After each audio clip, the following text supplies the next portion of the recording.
better value there for you, go ahead and jump over to roundlyx.com, give them a try and see what's going on for you. And thanks for joining in.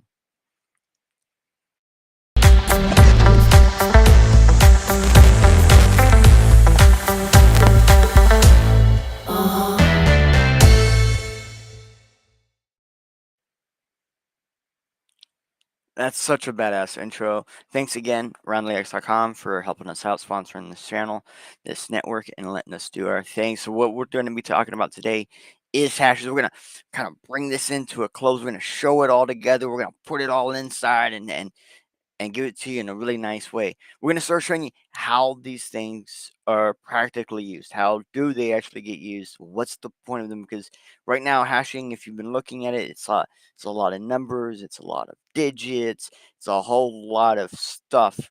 But why? For the most part, it's a token that we know. But today we're going to break it down. We're going to actually show you the tokens, show you inside of them. We're going to actually get you to have basically hands-on with your eyes what's going on with hashes and why they're so useful in sending data. All right, we're going to jump in. I am at this location. Oh, let's pop this up. So I'm at this location. I think we can make that. I think that's big enough for you. It is basically a doc on various terms that get used in this space. And here we go, hash right here. It is an unsorted association of key value pairs, such as that you can easily use as a string key to look up associated data value, glossary like a hash. So it would be defined. The key value hash is also da da da. Big lots of words there. Let's just put that into a QR real fast. All these words, what they're saying is this is like a hash. It's made up of a bunch of things. They don't always have anything to do with each other, but together they make something.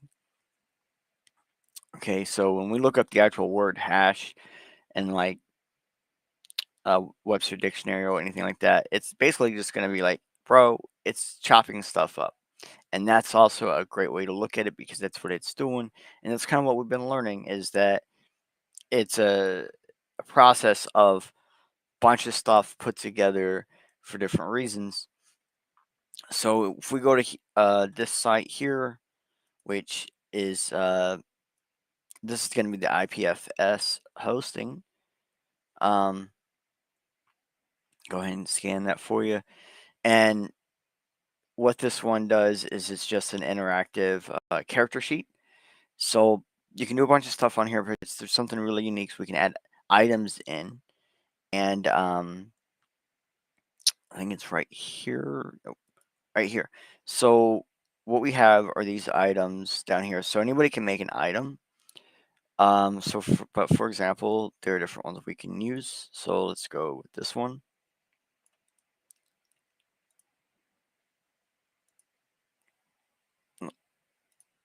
And we're going to go online import, and we're going to paste it in. And there it is. Now we have our weapon. We can equip it, unequip it. It gives us all the same actions we would expect to have from weapon. So we actually own it. We can see it says given by the tutorial system. So we can see that this was actually like a starter weapon. So we're just going to decode the hash itself and see what's inside of it. So we can see it's got like the name. Let's see if I can. It's literally got the name, some separator. It's got a number, separator, another. This would be the type of weapon, a separator, the power separator. How many hands does it take to hold it? Separator, original owner, CC. So it literally just breaks down the main bits of whatever the item is. But at the same time, this hash is uniquely this item because of the system that pulls in the data. And with this, we can go further. We can do things like um,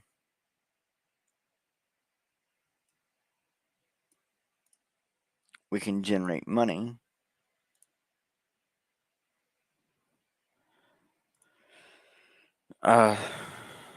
Set hashes, so we need to go online and UTXO.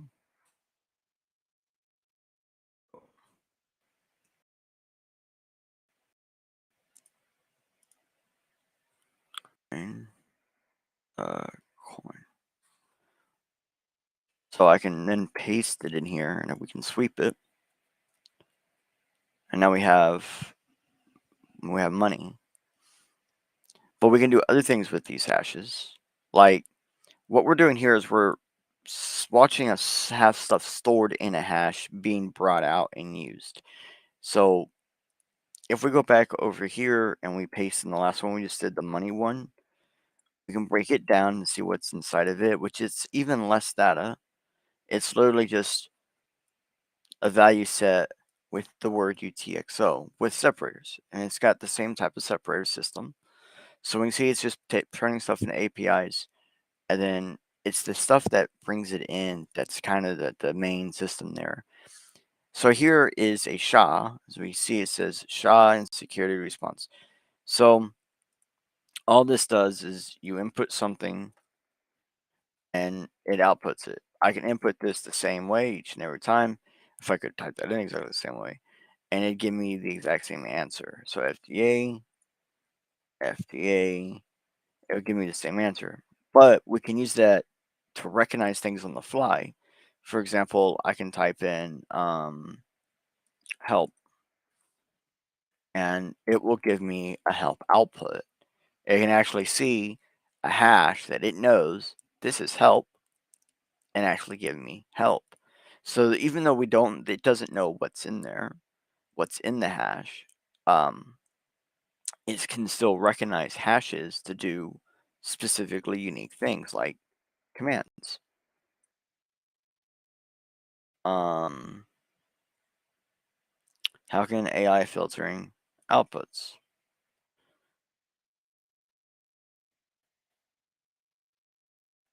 Same way your hash outputs are being stopped to see this sentence. So how can AI and filtering alter your outputs? How can basically anything that's being transferred still be manipulated, viewed, watched, seen, understood? And this is the reason why there's so many different hashes out there, is because this is just um there's so many different ways to do it, and you can say in a lot of ways that none of them are wrong. Which okay, which is a unique way to look at it because they're all right. Any way you do a hash, as long as it's not open in plain text, like in this one, in this case, this is a generic format, while this is a very specific format. Um, we can do so much with these hashes, and that's kind of the point of them. Is they all have some reason to exist.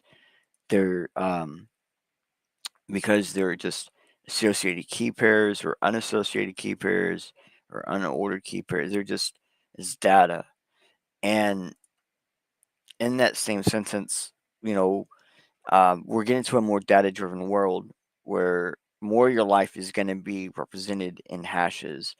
Like, even for example, on this site, if we go down um, and we look at the license, there is a hash that represents the data inside the license. So you can ensure that even though you don't know what's inside this hash, you can ensure that this data is the same hash, and you can verify that it has been tampered with. So we can make things verifiable. We can make things viewable, even though we don't know what's inside of it, even though we can't see what's inside of it. Um, even taking stuff like this website, it's stored inside of a hash. Um, Even just taking it, breaking it down, we can take just the hash bit, and we can see it's base 64. So right there. But if I go into base64, we're going to get a bunch of gobbledygook. So it has some form encoding, encryption, wrapper, something else in there that we're not able to see, but it's still reversible. It's still just hash of data. Um, but yeah, so I know it's not a whole lot of information, but the whole point of today is just showing you that the data that you see on your websites could very much be coming from hashing, and how that is being manipulated can actually favor you. It can encrypt things, it can store things, it can move things. It can be your entire, nowadays it can be your medical records, it can be your school records, your work records, your human records, anything. And just knowing that we can get into this stuff, it's quite scary because we go to just hash logs, just looking up the hashes.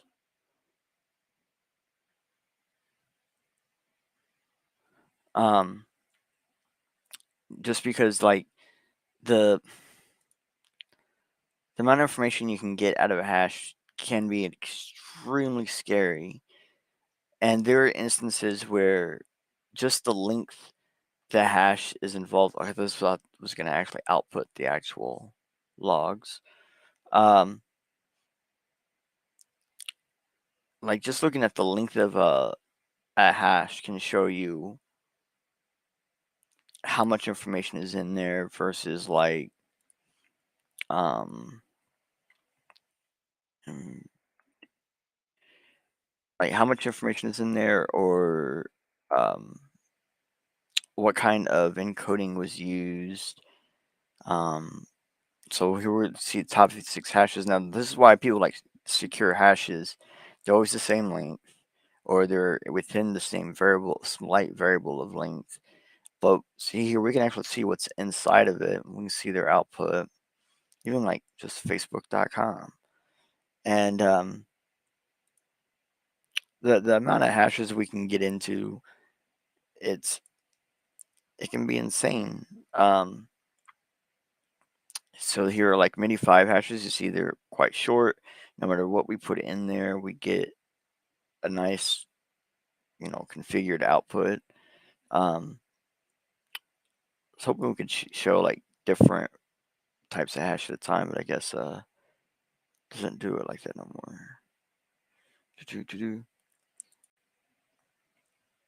So even if you don't know your hash, you can give the system a hash.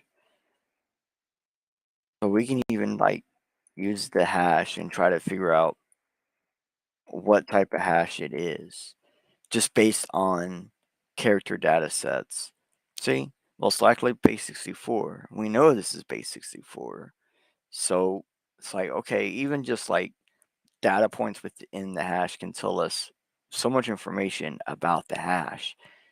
And it's a scary thing because when we're looking at like what does cryptocurrency really do, we're not looking at how am I sending funds or what fun things does my wallet let me do. We're looking at what can we put inside this space without breaking things, and how can we use that data to do things. And in this case, we're using the data to literally just move um, allowance of usage of coin, of technical hashes, and saying someone else can use this instead of me, and then handing it over to those rights to that person, and that person's just being another hash, where it's literally just me and you sending money on the internet, clicking buttons and moving it, but the hash work, it's so big. I know I'm a little bit less got less tabs than I normally do. I normally look at a lot more into this stuff, but it's like I just wanted to show you like this stuff is insane what we can actually do. This is something that used to be called a game. Now, literally, we have like that bank banks just sitting on the sideline, um, ready to send you credits. Um, so here you go. If you're using this, there's some credits in your bank. Boom. And that, use that later. Um, and it this is kind of how your banking system works. This is how the crypto system works, but we still have them 100% separated, and it's because of the type of hash we use. So we're just going to jump into hash money. We're just gonna look around a little bit because I know we saw this earlier. Nice hash, um, mining, cryptocurrency. Um, this is all about the hashing. Um, but the whole point here is even like how many hashes can these things put out per second? How much money does that equivalent to in the system? And in case, what are we looking at? We're looking at per day. So they're stacking the numbers as high as they can and then cutting it down to say, okay, I can spit out this many hashes. My probability of guessing is this percentage. That percentage output of what we see every day is this percent, this much. Um, we can see that hush money. Oh wow, that's not what we were looking for. There's so many different ways to use hashes and what they're being used for. It, this is the number one thing we're seeing. We're seeing security. We're seeing money. We're seeing documentation. And then after that, we're starting to see integration, gaming, um, or for example, like with this one, where we're okay. I now have a broadsword. I brought in with the hash. Um,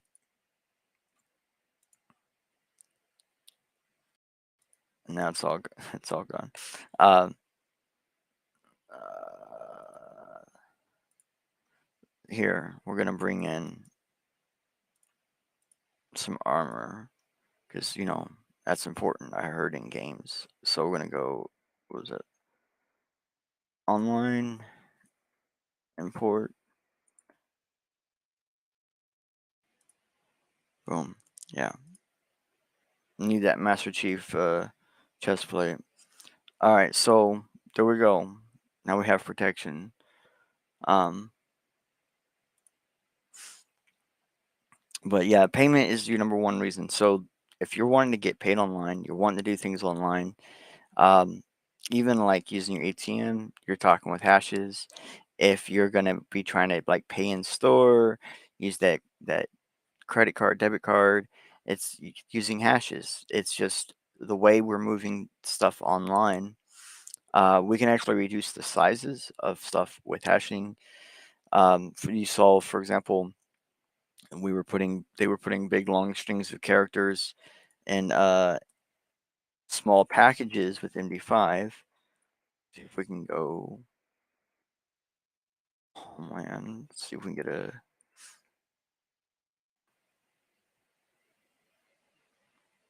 And where were we at? So recent hashes. Yeah. See, for example, here's a hash being put into a hash. So they're layering in hashes. We see bits of code is put into a hash. So they can actually write code one hash bit at a time. Um, you see identifying strings. Um, Here we go. Here, this is probably part of a API structure, and we can see maybe 2 yen, um, $10 worth to this location. So we're possibly seeing a transaction right here. This is most likely a web transaction. Here's another one. So most likely, very possible, 2Y and 10 might be different identifiers. But that we can pretty sure everything after this, the 10 one, that's most likely a wallet. Let's see, 2 yen, 6. Also, we have a different setup here, but we still have in the end a series of hashes. For example, we have a hash here, and we have a small one here. So there's a period. So most likely it's a 6 something, probably a multi-sig, and this is series A, series B of signers. They're probably a small list of similar outputs like this, and they reduce it down in this package, but at the same time, 1, 2, 3 is upgraded to this package. And I don't know. I don't know. It's just hashes is one of these things where, like, look at this. With anything, anything can become a predictable number, something that we can put a bunch of these together in a row and send it on the internet, and you'll never know if you got them in the right order or anything. But you can still just be like, okay, every 6 is a new hash, so let's see what we get, and you can start figuring out very quickly using a mining system of sorting to, hey, where is the correct output here? For example, here is base 64 from the looks of it. Um, who knows what's behind that hash? It might even be base 58 though. Yeah, it's a different base. It's a base format, maybe not base 64, maybe base 58, but it's a hash inside of a hash. Um, and having a hash like this is based off your input, so you never know what you're going to get. Having a predictable amount of numbers or digits makes it very easy to figure out what you got. Because when we were looking at these hashes earlier, um, like this one, we would see they had identifiers between everything. And that kind of lets us know, and the pulling in of data that tells us information. Like, for example, here we have an entire script to put this little thing here that tells us who originally made it or whatever. So a stamp. But we can also see here there's market data included now. We didn't see this earlier.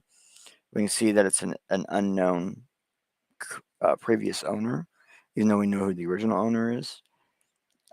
We can see there's an AB market of 0 and a BA market of 3. So we can safely assume one of these is crypto, one of these is the bank that we were messing with earlier. So we did a bank transfer and we did a crypto buy-in or pay sell-out actually. We have a market weight of 1. So our market data is now being transferred with this item. So if you was to grab that hash right here and you import it into your ICS, then your market's gonna be affected. Rather Bitcoin or crypto is worth more than the other one is going to be affected now because you imported this item. So even like sending viruses, sending malware, this can all be now done with hashing, and that's kind of the reason why I was showing you this MD5 website, md5hashing.net, because we did see earlier bits of characters or strings that I would imply, are code. Um, and then I think there was more literal code earlier. Like here, we see here XML version 1.0, standalone, yes, encryption, XML and SS. And we do see that there's some form of encryption before it because it's given us weird character outputs, which means it's like Unicode instead of standard, plain text. But yeah, it's just going through and looking at the stuff and seeing what we got going on. Then you're playing around with it and you're realizing that when video game makers are telling you they can't just move stuff around, they can. They know they can. They have systems now where we have plugins that can do various different things to handle inputs, outputs, imports, exports. For example, we had an import specialized just for handling, bringing in crypto. We have one just for sending crypto. We have a different plugin for the bank itself. And if I just let me get that back. Should gone back in here. Yep, 4 more. So the amount of stuff that these little bits of data, how much of your life it can be changing, it's quite large, more than most people realize. And it's time that we really take advantage. If you take advantage of the hash, you can get more stuff done. You can actually show receipts for things without showing actual receipts for things. You can show proofs of instead of showing the data. You can see money hash is talking about it's all the hashes can be used to handle and verify bits of data to do transactions. I think that's what I was looking for. Yeah. Um, Here we go. Hash rates and earnings for cryptocurrency coin mining. Here we go. Hash rates, top 10 GPUs. So as we can see, hashes are starting to become not just your data. It's becoming worth money. The hash itself can have a value rate behind it based on who's obtaining it. That is not the hash money we're looking for.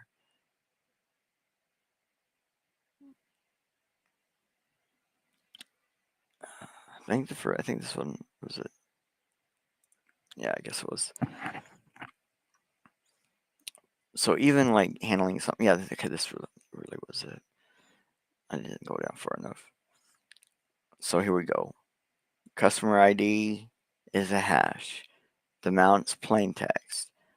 The webhook, where it came from, most likely, it's broken down to a hash-based site or a system. So even like knowing what's in here is unknown, but how you handle your separate, you see they got the little dividers here. That's most likely separating data. So some of it they might know, some of it they might not know. I would assume that they can get into the smaller bits, but they can't get into the bigger bits, or the other way around. And then the customer ID is going to be the same thing. They're going to be able to get some bits of data out of this versus these.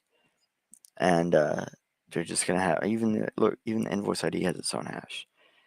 And stuff like this, it can make things more plug and play.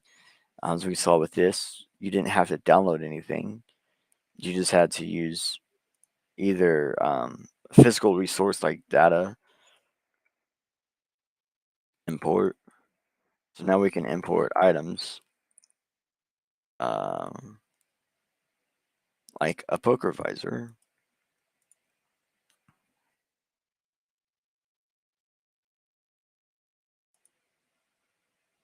And we can wear it.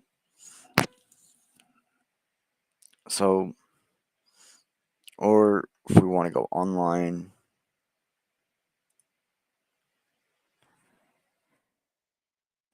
that's when we have the bank.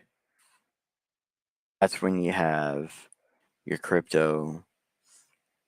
And that's really what it's coming down to. Are you using something online or offline? And I think it's about time we go back to where more stuff is offline. Because the more you have offline, the less hashes you're putting out there, less information, and the less money that can be taken from you. That's the part I want you to get from here is hashes are not just your data and the way you move it, it's the money. It really is money nowadays, in more ways than one. And finding ways to leverage your hashing is finding ways to leverage yourself or your money that you're generating for whatever you're doing. So maybe learn more about these, pay attention. We're going to start showing you more practical uses of hashes. Um, and we're going to start with the most obvious, cryptocurrencies. We're going to break them down and we're going to show you how their hashes and how their currencies and how their, you know, use cases are actually in correlating to each other. We're going to break down how these things actually work. What's the point of them? We're going to find out that some of these hashes have less reasoning than some of these other hashes. And that's kind of the beauty is like when we start looking to what this money really is, we're going to look into what makes it, how it sustains itself. And we're going to be able to figure out real fast if something's worth the time and effort to get into that money. Because there may be a faster way, easier way, or quicker way, depending on the hash. Um, so that's all I really have for you guys today. I really hope that you're getting a better understanding of what a hash can really do. What's actually most likely in there is broken down into bits. It's not the entire thing, it's just broken down.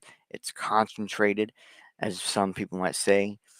Um, and even little bits of hashes like this one right here can actually be worth money, even if it's just a starting weapon in a character sheet system for a tabletop video, well, not exactly a video game, but on a video screen, or if you're just wanting to have some fun with a chat bot, um, you can still use hashes to handle that. So everything is handled to this. Um, and I hope you guys have a great day. Hope to see you guys in 2 weeks. We're gonna break down some great cryptocurrency, and it's gonna be fun because we're gonna do this in a manner of again use case with the hash, and you're gonna realize a lot more about these currencies after this.